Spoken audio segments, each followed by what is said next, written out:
You see that quiet cowboy over sitting in that chair, drinking a liquid cup of tar with the silver in his hair? I bet that felt was black, way back before it lost its shape, and I bet that he's earned every one of those lines there on his face. He's quiet and he's solemn as he drifts down memory lane, and he thinks a day's gone by and how things now just ain't the same. I bet the modern world fades away, and he's back there with old friends, when his body didn't hurt and he only knew a win, and I bet they were a reckless bunch if he's honest with himself. And if the women didn't kill him, well, the horses probably will. In his mind's eye, he's still youthful, he can see it plain as day. In his memory, he's untethered and free from the chains of age. Just young and reckless cowboys living like they'd never die.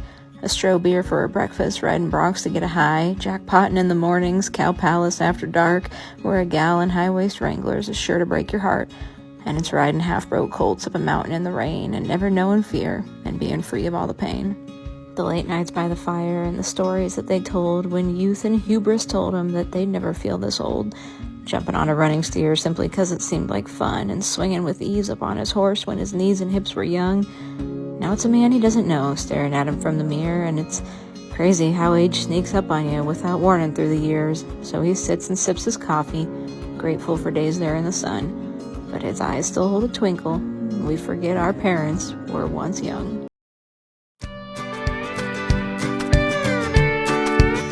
Roy has always been a huge proponent for education.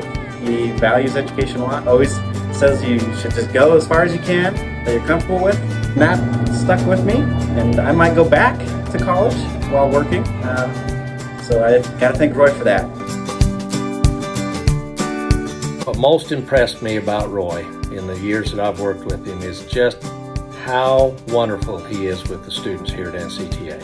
He mentors them with kind of a mixture of old cowboy hardness, but with a lot of compassion for what they're going through as young adults. And he does a wonderful job of giving them enough responsibility to where they can really grow personally and letting them figure it out.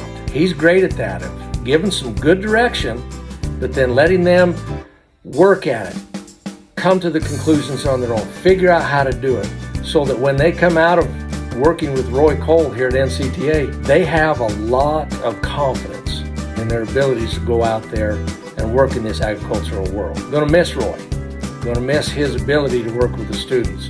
He's the kind of teacher that we all should aspire to be in working with these young folks here in the agriculture industry. Thank you, Roy. I'm gonna miss you. One time, Roy was teaching me how to drill, and we had to make some sharper turns, and he'd just be real subtle. He'd go, sharp turn, and then I guess I wasn't taking sharp turns, because then he'd go, sharp turn, sharp turn. The best advice he's given me is one time I came to work hungry, and he goes, never leave the house without eating breakfast, because you never know when the next time you're gonna eat.